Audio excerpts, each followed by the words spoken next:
death of worlds, the death of you, the death of parts of your world, your life, your worldviews. Anytime we experience a death, strive to be as conscious as possible through the mourning, through the grieving, through the dying process.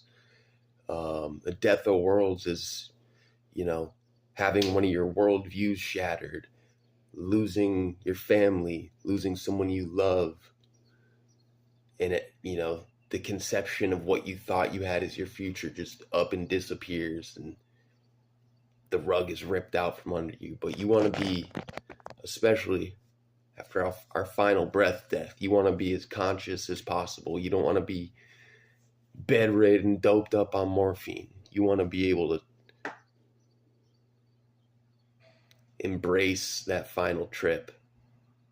Be as conscious as possible for your death, my friends. Each and every death. And with each and every death, if we survive, if we can pull ourselves together, we may be rewarded with an upgrade, so to speak, a deeper connection to our soul.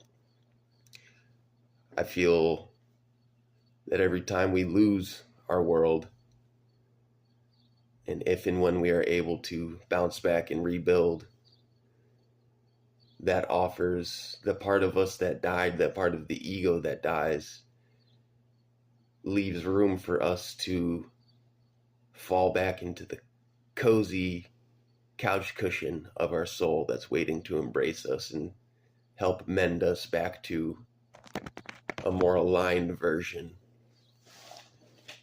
of what we may be aiming for in this life. And I heard it once said that to speak on certain spiritual matters, this was originally in the context of someone talking to a priest that recommended that to speak on spiritual matters, you should experience at least the death of your world 2 different times. Death is not to be feared. We are in the chrysalis right now, In a way, when we were in the womb, we were also in another chrysalis, in the cocoon womb. And we come out here and we are the butterfly.